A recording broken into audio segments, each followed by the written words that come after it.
Hello everyone, आज हम बात करेंगे कि अगर बच्चे को सांप काटे तो आपको क्या करना है और क्या नहीं करना है। आपको पता है भारत में 2 से 3 लाख स्नेक बाइट के केसेस हर साल होते हैं जिसमें 2000 लोगों की जानें चली जाती हैं और इन जानों को बचाया जा सकता है अगर समय पे इलाज मिले और सही इलाज मिले। बच्चों में स्नेक बाइट के जो केसेस है वो ज़्यादातर तब होते हैं जब वो या तो खेतों के पास खेल रहे होते हैं या फिर जब ज़मीन पर बच्चों को सुलाया गया होता है। ये ज़्यादातर जो केसेस हैं भारत के कुछ प्रदेशों में ज़्यादा होते हैं जैसे उत्तर प्रदेश, बिहार, झारखंड, आंध्र प्रदेश, तेलंगाना। अब भारत में 310 से ज़्यादा सांप की प्रजातियाँ हैं, जिसमें 66 प्रजातियाँ ऐसी हैं जो ज़हरीली होती हैं। जिसमें जो स्नेक बाइट के केसेस हैं 90% केसेस 4 वैराइटीज़ की वजह से होते हैं, जिनके नाम हैं Russell viper, saw scaled viper, common crate, Indian cobra. इनकी वजह से 90% केसेस होते हैं।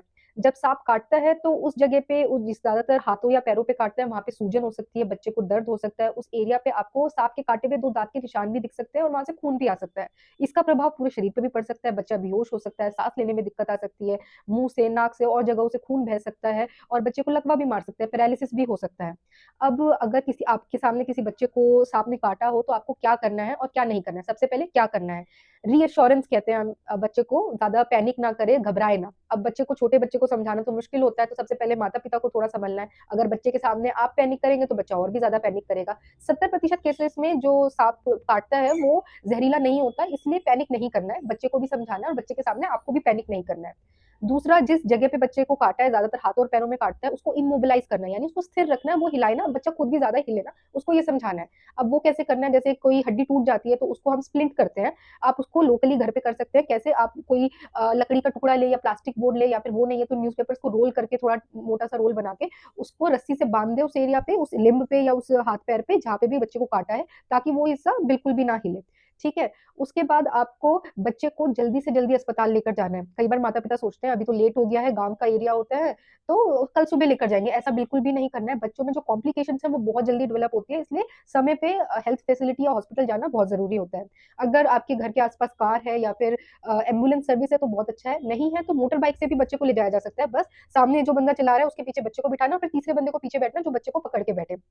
जब तक आप हॉस्पिटल नहीं पहुँचते तब तक बच्चे को खाने के लिए या पीने के लिए मुँह से कुछ भी नहीं देना है। अगर आप बच्चे को लिटा के लेकर जा रहे हैं तो आप उसको रिकवरी पोज़ीशन में भी रख सकते हैं अगर आपके लिए पॉसिबल हो तो उसको लेफ्ट साइड पे करके लेफ्ट साइड पे थोड़ा-सा करवट लेकर लिटा सकते हैं। उसके बाद आप जैसे ही हेल्थ फैसिलिटी या हॉस्पिटल में पहुँचे डॉक्टर को पूरा बताना है कि कब सांप ने काटा था, उसके बाद बच्चे को क्या-क्या दिक्कतें हुई जैसे सूजन बढ़ गई या कहीं पैरालिसिस या लकवा मार गया या साँस लेने में दिक्कत हुई, ये सारे जो लक्षण हैं जो भी बच्चे को हुए हैं वो आपको डॉक्टर को बताना है। अब क्या चीज़ें हमें नहीं करनी है, ये ज़्यादा ज़रूरी है क्योंकि ज़्यादातर लोग जो चीज़ नहीं करनी होती है वो सबसे पहले करते हैं। सबसे पहले टूर्निकेट नहीं बाँधना, टूर्निकेट क्या लोग सोचते हैं कि हम एक टाइट कपड़ा बाँध देते हैं, रस्सी बाँध देते हैं तो जिससे ज़हर है वो ऊपर नहीं फैलेगा, ये गलत तो है, ये बिल्कुल गलत है, ये बिल्कुल भी नहीं करना है। इससे जो जहाँ पे भी काटा है वहाँ पे गैंग्रीन बन सकता है और जो हाथ को काटने तक की नौबत आ सकती है। अब दूसरी चीज़ जो ज़्यादातर लोग करते हैं कि जहाँ पे भी काटा है वहाँ पे छोटा-सा चीरा लगाएँगे और उसको चूसेंगे उस एरिया से ताकि जो ज़हर है उन्हें लगता है कि वो निकल जाएगा, ऐसा बिल्कुल भी नहीं करना है। इससे कोई ज़हर-वहर तो निकलता नहीं है, बल्कि ज़हर और फैलने का खतरा होता है, इन्फेक्शन का खतरा होता है। तीसरा उस एरिया को आपको धोना नहीं है, हाथ नहीं लगाना, कुछ भी नहीं करना। चौथा वहाँ पे कुछ लोग वहाँ पे आइस लगाते हैं, हल्दी लगा देते हैं, जड़ी-बूटी लगाते हैं, ब्लैक स्टोन्स वगैरह लगाते हैं। कोई भी आपको ऐसी जड़ी-बूटी वगैरह कुछ भी नहीं लगाना है, इससे इन्फेक्शन का खतरा होता है और इससे जो ज़हर है वो और फैलने का भी और आखिरी में आपको ना तो सांप को पकड़ने की ज़रूरत है, ना उसे मारने की ज़रूरत है, ये और खतरनाक हो सकता है और इसकी कोई ज़रूरत नहीं होती। एक चीज़ और अगर बच्चे ने जिस भी एरिया में उसे काटा है हाथ या पैर में अगर वहाँ पे जूते पहन रखे हैं, कोई कड़ा पहन रखा है, अंगूठी या वॉच वगैरह पहन रखा है, तो उसको भी आपको निकालना है। अगर सही जानकारी और समय पे इलाज मिलने से इन जो साँप के काटने से मौतें हैं, उनको बचाया जा सकता है। धन्यवाद।